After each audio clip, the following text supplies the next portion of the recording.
So Megumi is going to make noodles that are suitable for tonkotsu ramen. And so here we have the ingredients that we just talked about.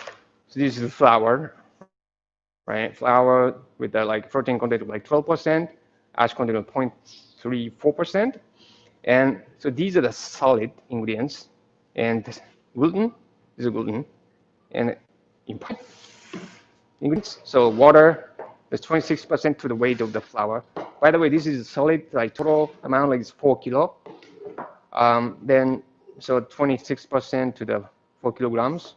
And this is kanshi, and this is salt. So we need to dissolve these to the water.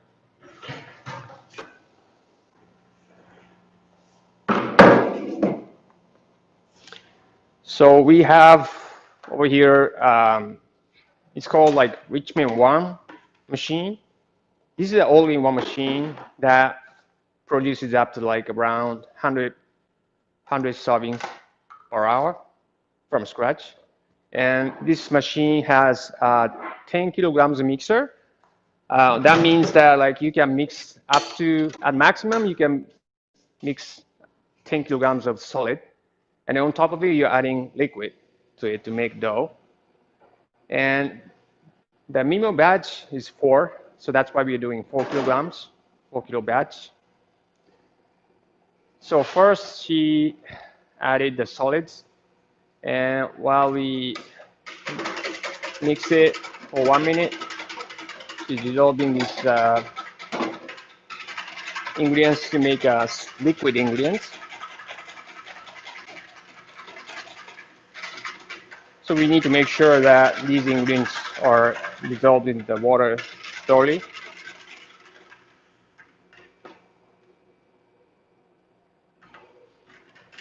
And again, like hydration ratio of this dough is like very, very low actually. Like it's 28%. And we've seen like probably as low as like 25%. So that means, for example, like if we are doing like 1 kilograms batch, right? That means like there's like 280 grams of liquid to 1 kilograms of solid. So there's only 280 grams of liquid in 1.28 kilograms of dough. So this is very dry dough. And then, so she added the liquid onto the lid, which has like small holes, right? And the liquid is like dripped through the small holes, so that liquid is added like gradually to the bit by bit to the flour in the mixing. This is very important for good hydration of dough. And the mixing time, total mixing time is like actually 15 minutes, kind of long, but we can't wait for like just, you know, standing around like for 15 minutes. So we're gonna start doing the next process. And so she prepared this dough in advance. So that was the resting process that she was doing, right? In a plastic bag, you know, let it sit at room temperature. So this dough, like look at the dough, right? This is it's very, very powdery. You know, it's almost like just wet flour. Like you notice that the color is like slightly yellow, right? Not just not like white, but like just kind of bit yellow. That's the effect of potassium carbonate of the kanshi. So first thing like we're gonna do is that like we're gonna feed this dough to the rollers. This machine has a set of rollers, and you can adjust the roller gap to make a sheet of dough. And the first process called like rough forming. So we are making a rough sheet of dough first. So it's and then roller gap that she set initially is like 1.0 millimeter. 1.0 millimeter, like it's very small roller gap because this, as you can see, this dough is like very small. The chunk of dough is very small. So you have to set the roller gap like really small to process it to the sheet of dough.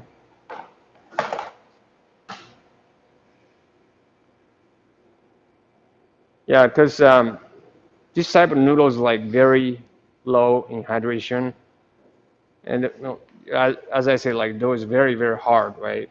So when processing this type of dough, especially like sheeting it with a pair of rollers, it puts heavy loads on the gears of the rollers.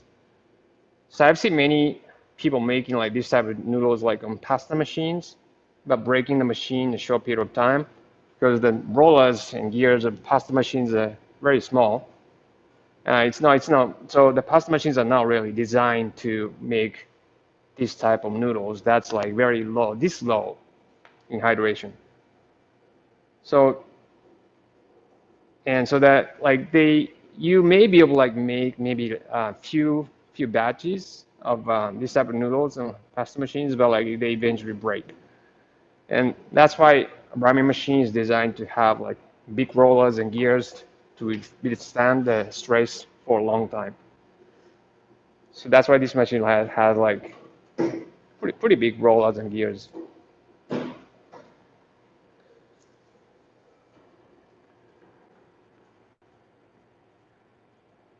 So as you can see that the sheet of dough that's coming out is still rough. It's like still very fragile. So we need to make it firm. We need to make it firm. And the next process is called combining process. So she added the rest of the water, and then we're gonna mix it for another 11 minutes.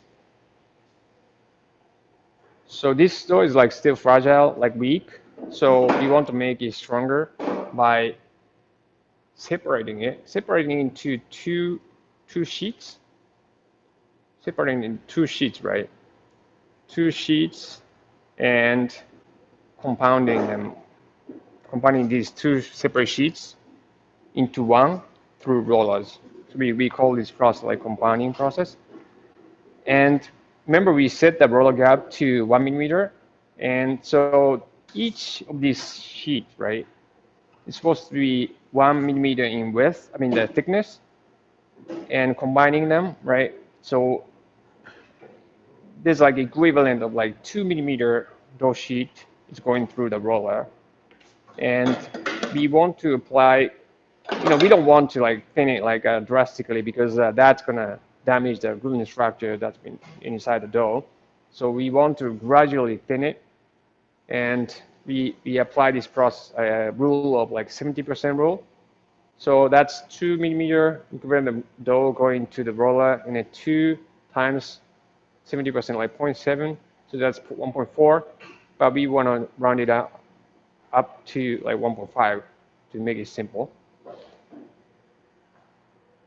And so that's the combining process. Like the dough that's coming out right now is sort of like smoother, like surface is smoother, and then definitely stronger.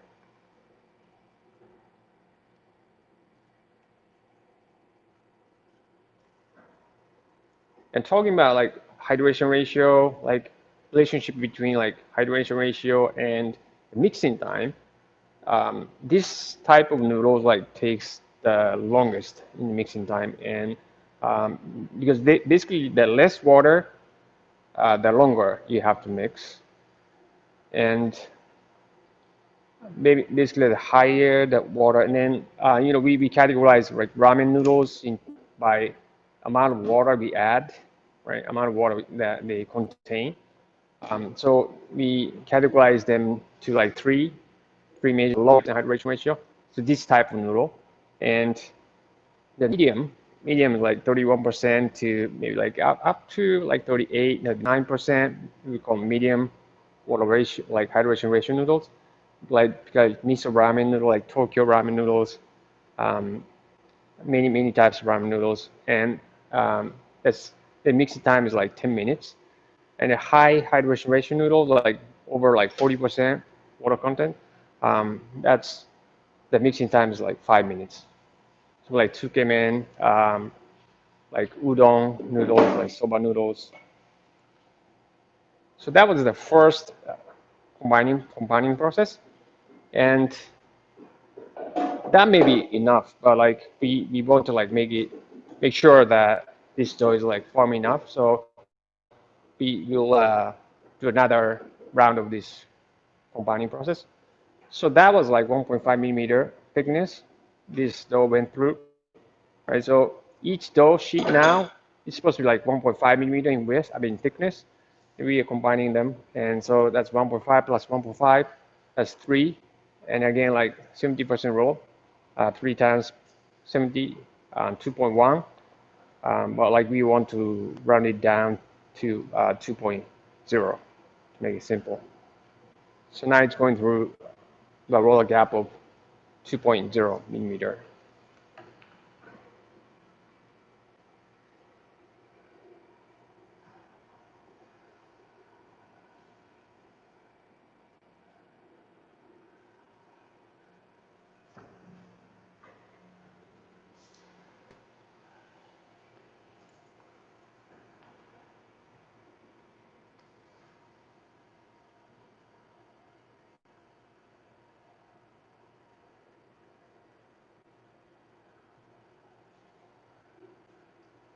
So this type of noodle is like usually coupled with kind of thick tonkotsu ramen noodles, but like some of the ramen shops actually like serving this type of noodles in clear broth, like the chicken clear broth, like that's made of like chicken and some like fish uh, soup. That's I've seen like few very good ramen shops do that as well. And so after second combining process, like all we have to do is just thin it to the final thickness. And the final thickness like we want to have is 1.1 millimeters. So like, we want to like thin it to the final thickness, but we can't go like all the way to 1.1 millimeter like all at once because the reason I explained. So we don't want to damage the gluten structure inside dough. So we want to apply the 70% rule. So that was 2 millimeter. So that 70%, that's 1.4. Like make it simple, 1.5 millimeter. So after the combining process, if it's wet noodle, like kind of medium water content noodle, like we want to start dusting it to keep it from sticking. But like this type of noodles, like because it's low hydration, so there's no risk of like those sheet like getting stuck together. So we don't usually dust it.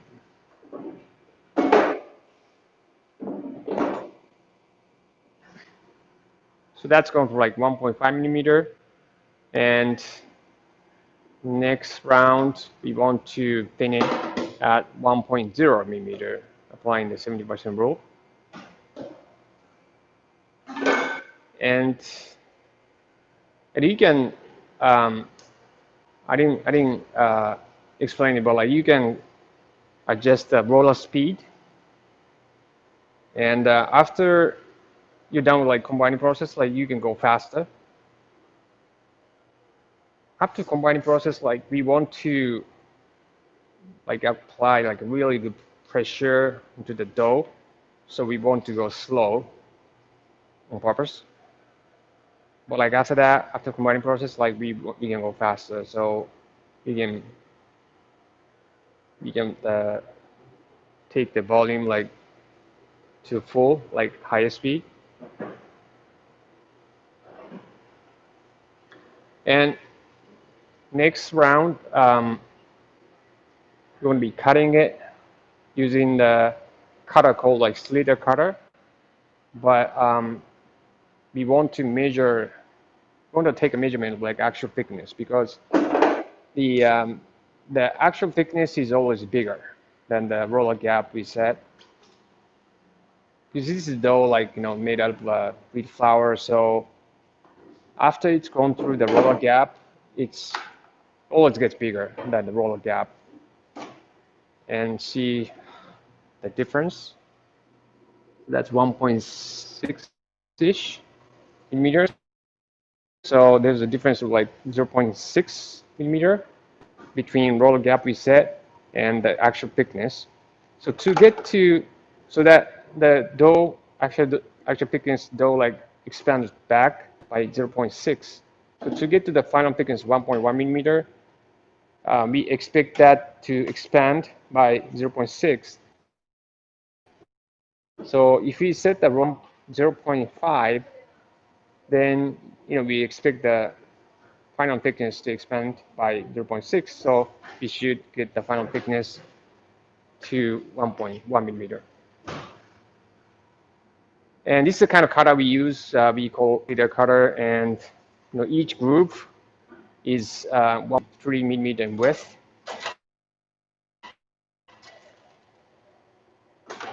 And so the width is fixed by the size of the groove, and thickness you can control by the roller gap.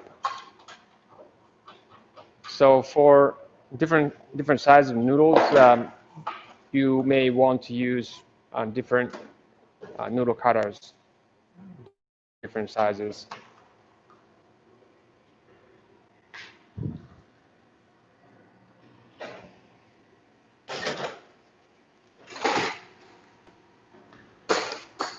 And so we are cutting it, and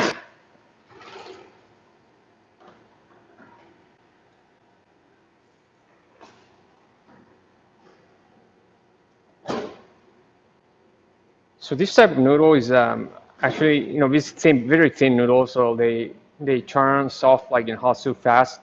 So that typically a ramen shop like makes the portion size small on purpose, serving size small on purpose, so the customers can finish the noodles while they are still firm, or they still have like some texture. And the customer can order additional noodles, so like a shop can compensate for for a small portion noodles.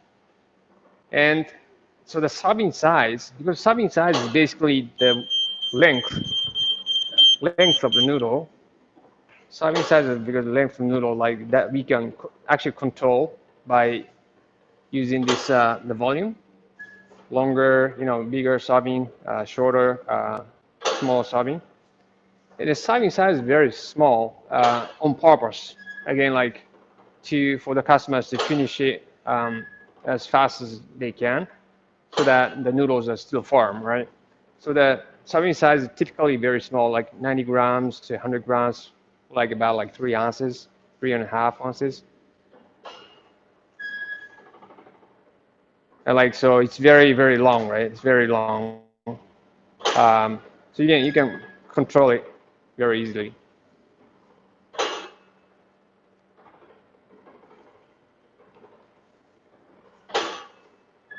And then cooking time is short, right? Because the noodles are thin. And the customers asked how they want their noodles to be cooked, usually, and like varying cooking time. And then some core fans like prefer like very short cooking time on their noodles, almost uncooked, right? And then for the crunchy, so like kind of unique texture that they prefer. And so the cooking time is like, like between maybe like 10 seconds, maybe like up to like 1 minute. So it's cooking time. So this is like something that you may want to like consider as like a takeout noodles as well. Like you can probably use it in a like a kind of home kit, like home cooking kit, like and then because like cooking time is very short, so that this may be candidate for this type of product that you may be considering to do. Okay, so this is how the tonkotsu ramen noodles are made from scratch.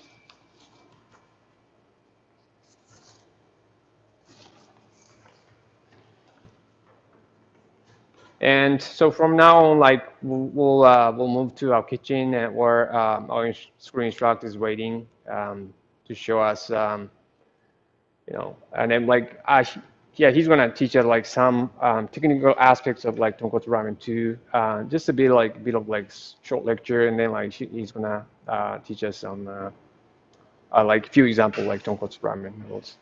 Okay, so let's go to the kitchen.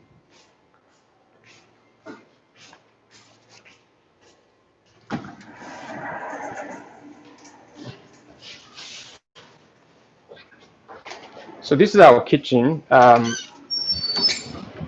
the ramen school, and we also do udon school. And so we have like induction cookers, like we have like big ones, 10 of them. This is very important. Having like a very big induction cooker, high-powered induction cookers to cook the pork bone broth. You know, sometimes they have to cook it like really at a really.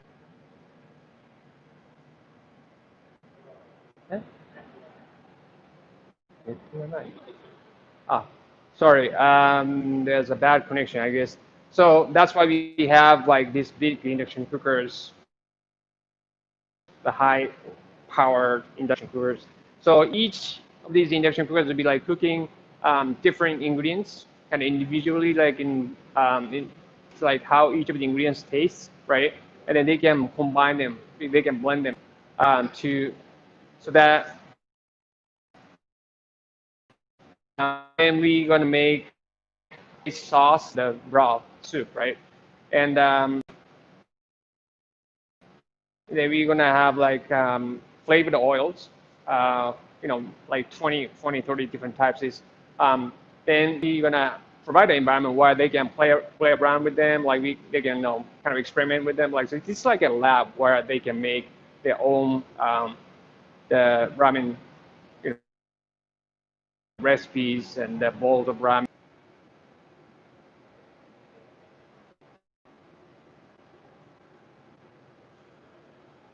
Okay, sorry. I think it's a poor connection here, and but we have our instructors over here, and let me introduce our chief instructor, Mr. Ikeda.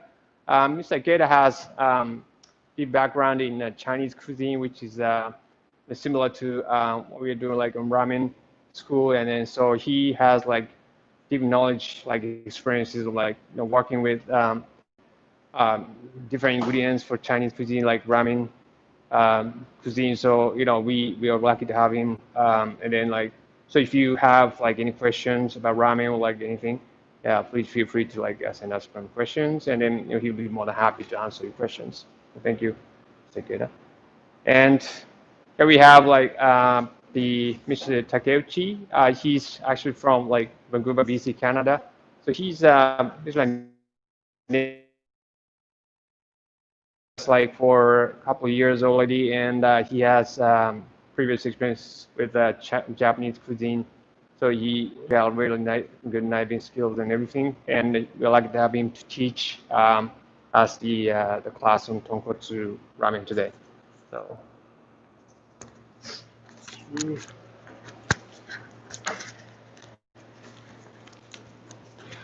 Okay, thank you, Akira. Once again, my name is Thomas. I'm one of the teacher at the Yamato Ramen School.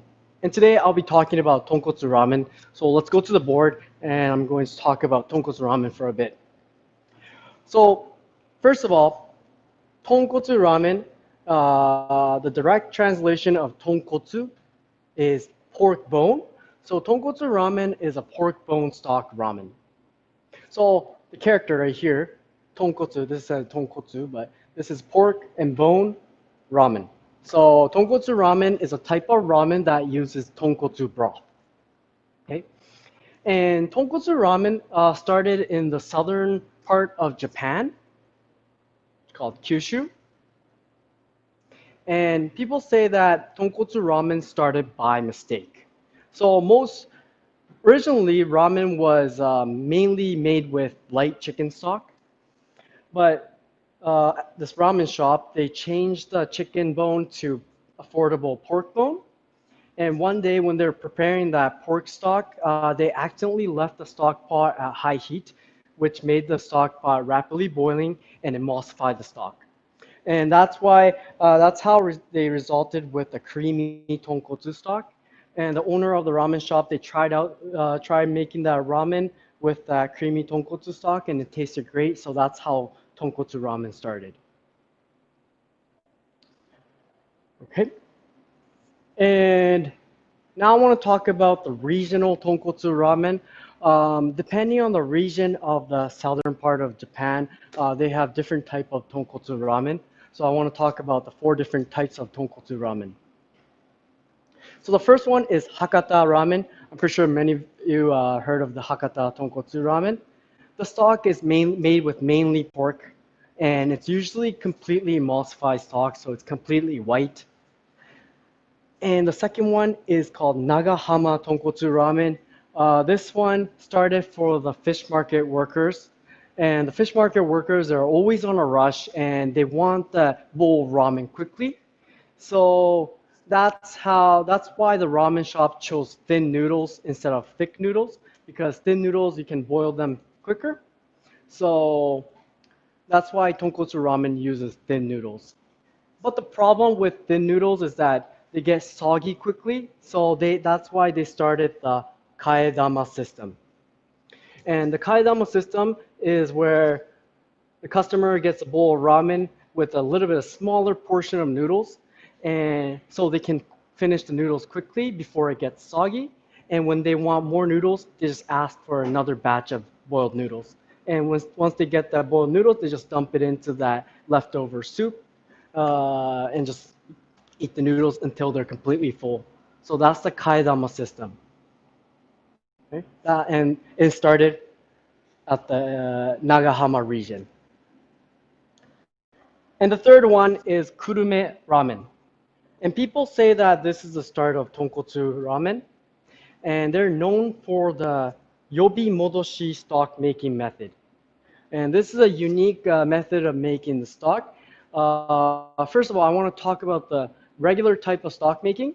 At a ramen shop, they usually make a batch of stock. And once that's finished, they use it, but with the yobi method. Okay. And number 4 is Kumamoto ramen. So Kumamoto ramen is known for the lighter tonkotsu stock because they add in chicken and vegetables as well. But for that, they have lighter tonkotsu stock, but they add in that black garlic oil. I'm pretty sure some of you have seen those black oil on top of tonkotsu ramen. That started at Kumamoto region. Okay. So these are the 4 different types of tonkotsu ramen. But now people say that there's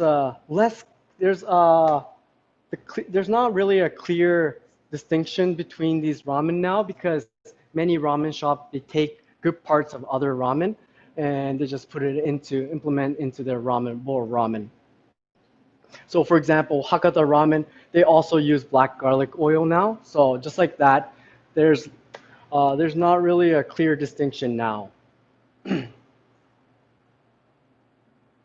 Okay, so now that the regional tonkotsu ramen is explained, I want to talk about the 5 elements of tonkotsu ramen. So first, the stock. Like I said, the stock is pork stock and it's emulsified.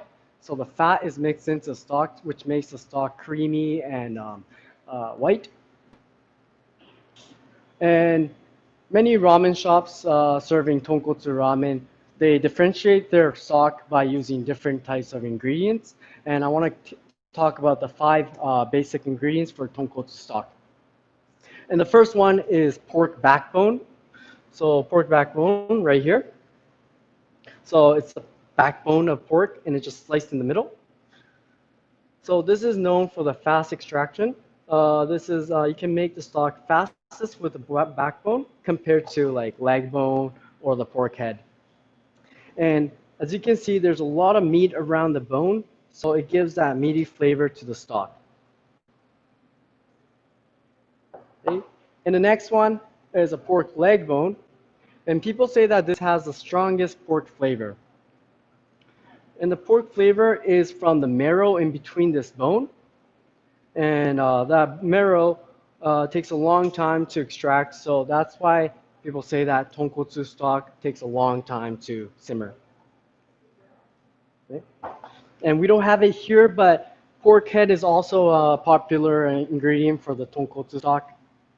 Pork head has a lot of collagen and fat, which makes the stock very creamy.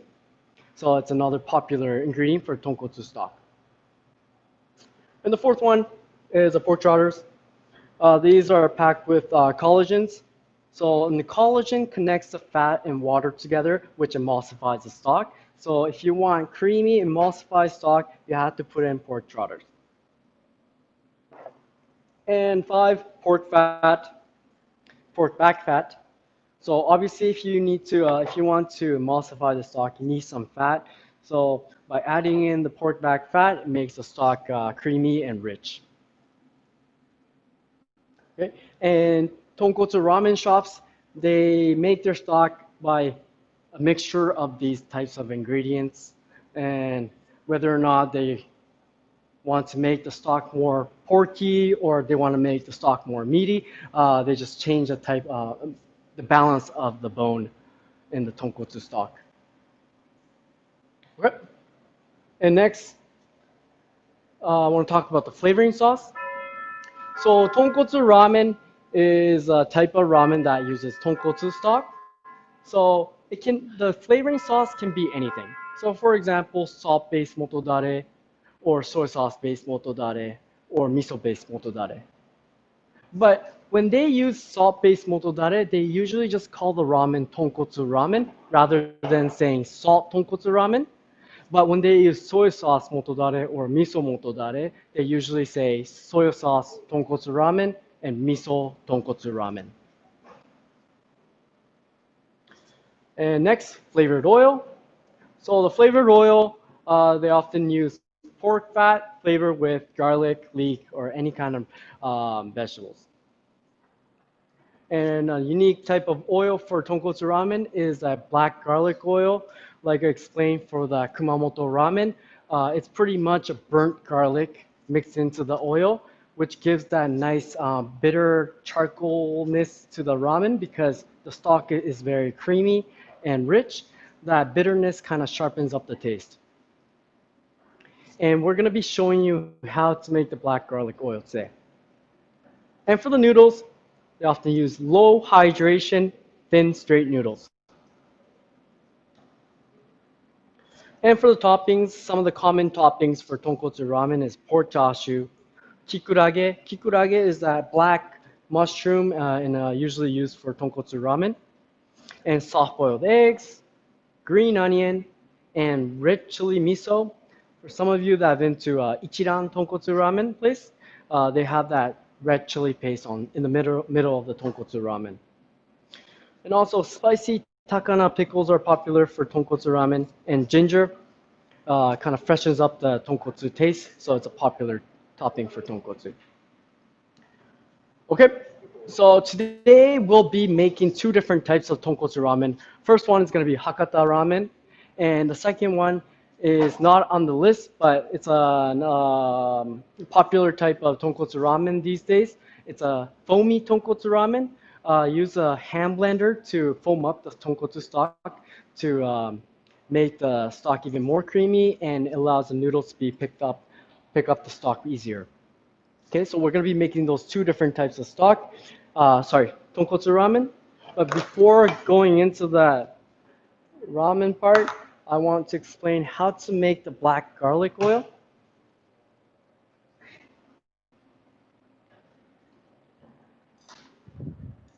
So right here I have chopped up garlic and pork fat, lard. And today we're using lard, but you can use vegetable oil instead as well. Okay? And the amount is 50 grams to 100 grams. So the ratio is 1 to 2. And I'm going to add in the garlic. and we're going to cook this at low heat.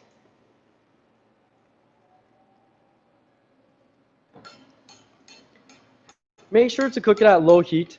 If you cook it at high heat, the outside is going to be burnt, but the inside is going to remain undercooked. So make sure to cook it at low heat, and we're going to cook it for maybe 20 to 30 minutes until the garlic is completely black.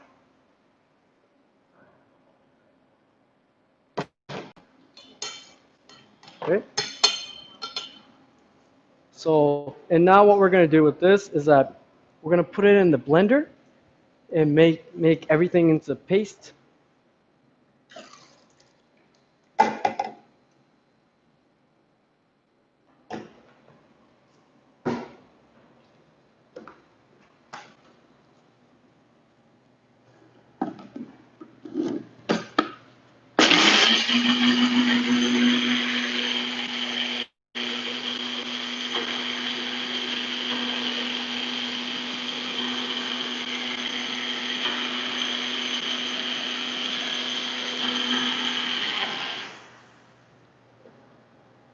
Okay. So the burnt garlic is mixed into the oil.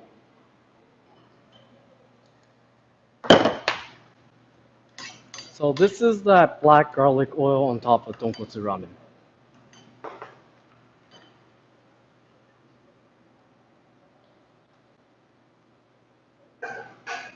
Okay. So we're going to be using this for the Hakata tonkotsu ramen. So I'm going to bring it over here.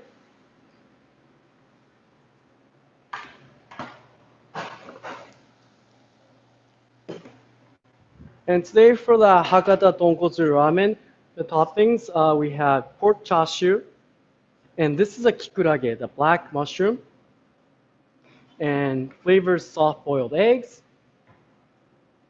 and sesame, ginger, red ginger, and chopped up green onion. Okay.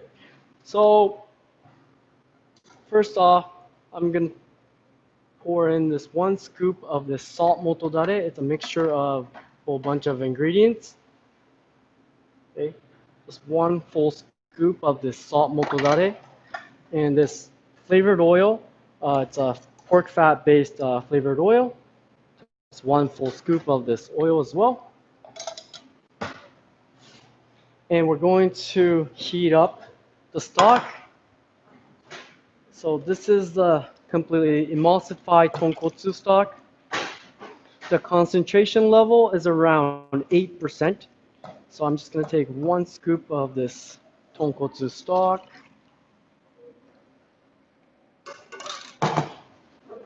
And I'm going to heat up the stock until it's just slightly simmering, boiling. Show you.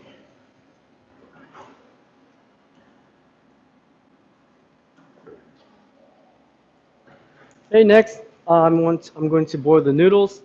We're going to be using this low hydration thin noodles, and these will be boiled for 40 seconds. And at most tonkotsu ramen shop, they allow the customer to choose the boiling time of the noodles. So when they want the noodles to be a little bit like firm, shorter boiling time. When the customer wants softer noodles, they want just the boiling time will be longer.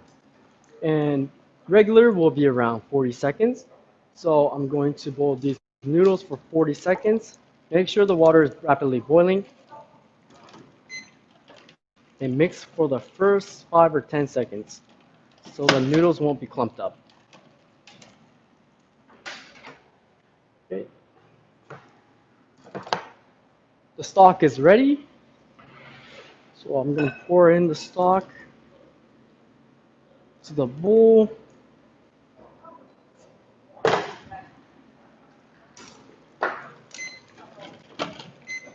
Okay, the noodles are ready. Make sure to strain out the water completely.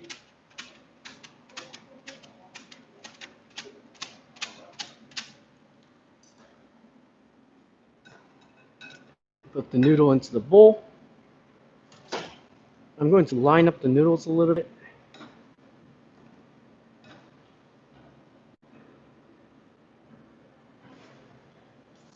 the toppings, of course, chashu. In the middle, in the front, and also soft-boiled egg, and the black hikurage mushroom,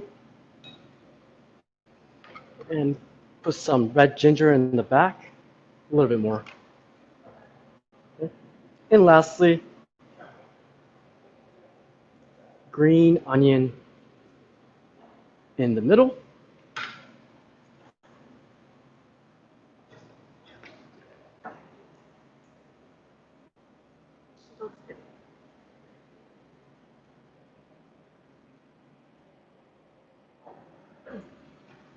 And lastly, I'm going to put some sesame on top of the green onion. And of course, the black garlic oil.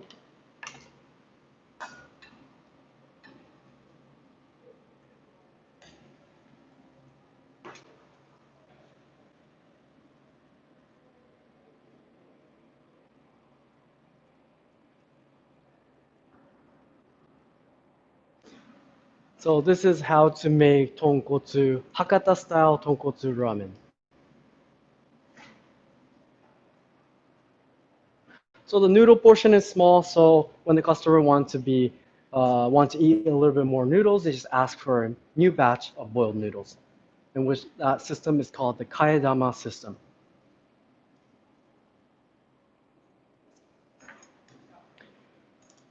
Okay, so next I'm going to make the foamy tonkotsu ramen. Some people call it the cappuccino tonkotsu ramen. So first off, I'm going to heat up the stock and take 1 scoop of this. I'm just going to be using the same stock.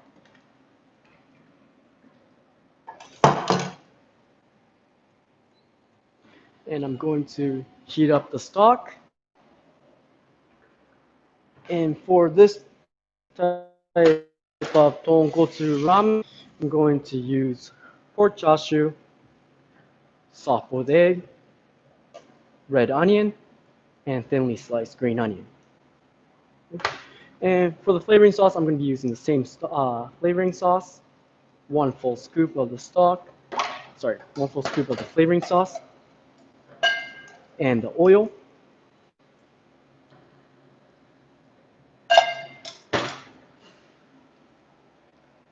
Okay. Now that the stock is heated up, we're going to be using the hand blender. I'm going to blend the stock so that it mixes in some air into the stock.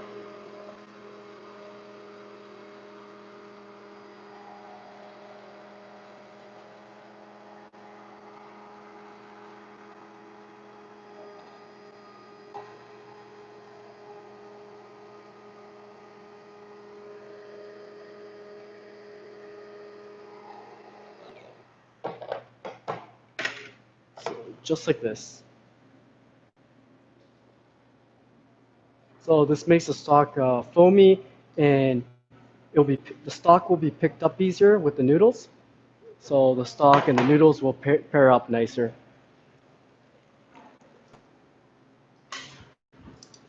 And cooking these for 40 seconds.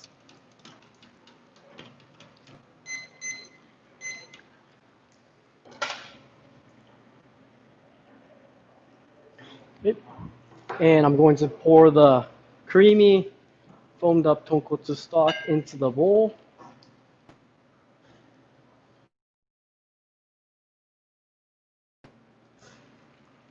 And the noodles should be ready soon.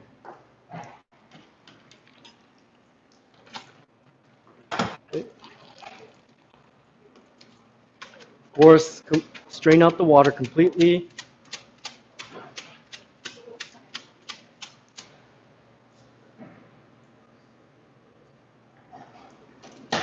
Into the bowl and line up the noodles so it's nicely lined up. And for the toppings, pork chashu,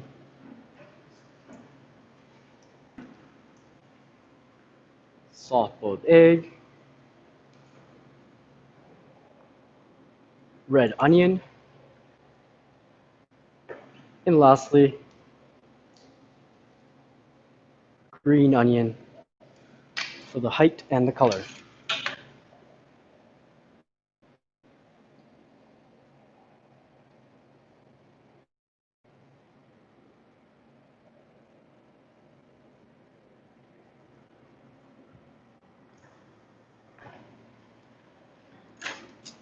And as you can see, if I pick up the noodles, the stock is picked up nicer because of the foam, and the noodles and the stock will pair up nicer.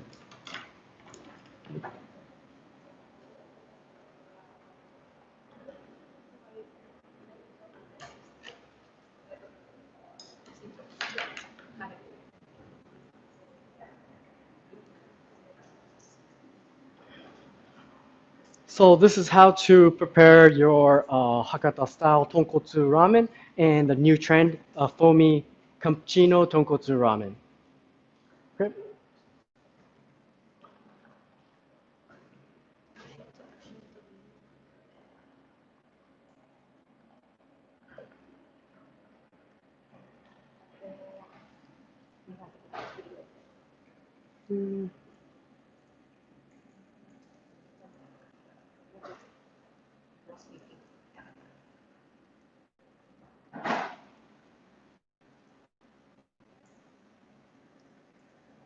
Uh,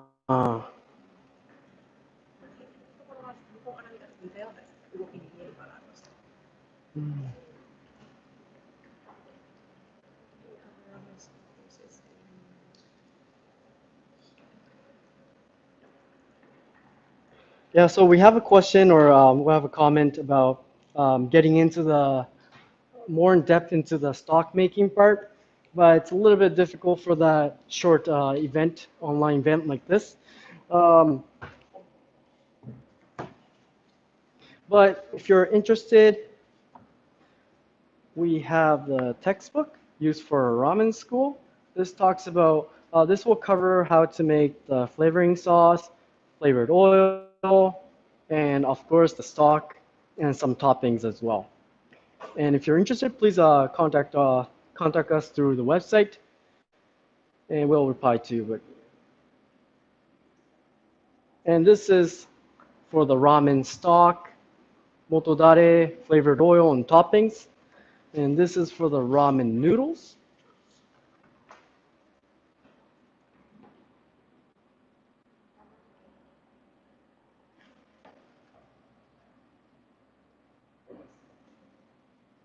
Oh, so we have a question. How long did you boil the tonkotsu broth for?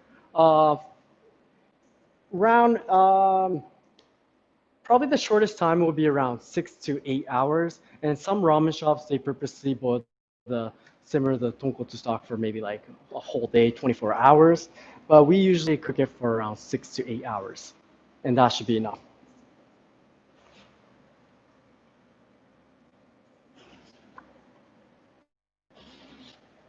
Oh, and another question. How do you store the black garlic oil? We usually keep it in the fridge, but because we're using pork fat, it solidifies. So for the operation, you just kind of warm up the garlic oil to use it.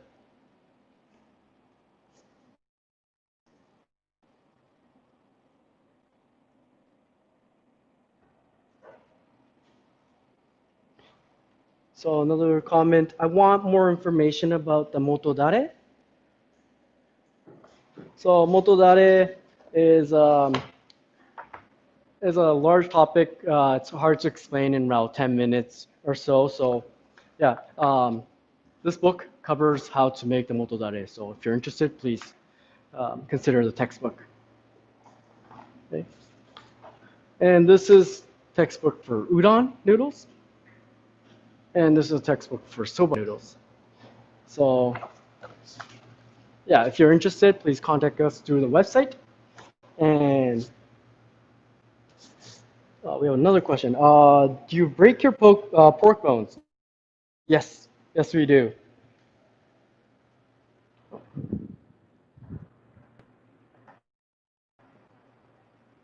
Okay.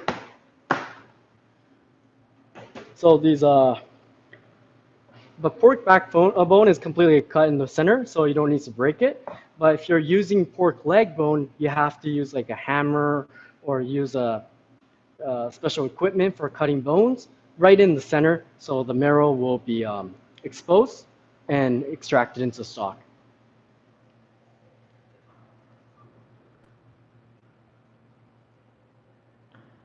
Oh, so another question, which cut of the pork should you use for the chashu?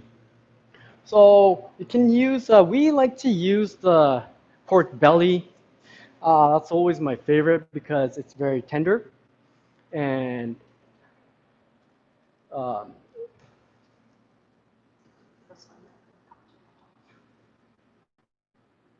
another question.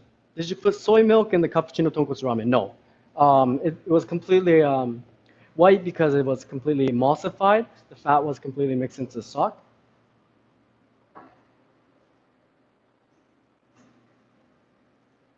Another question. Can you tell the measurements you use for the motodare flavored oil and the broth for each bowl? So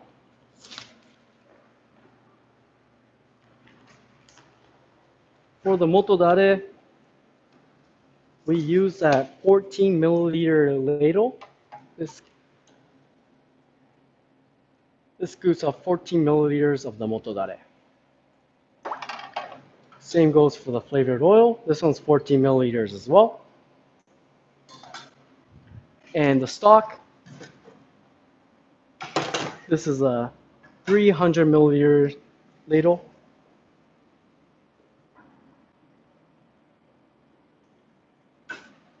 So 300 milliliters of that stock, 14 milliliters of the motodare, and 14 milliliters of the flavored oil.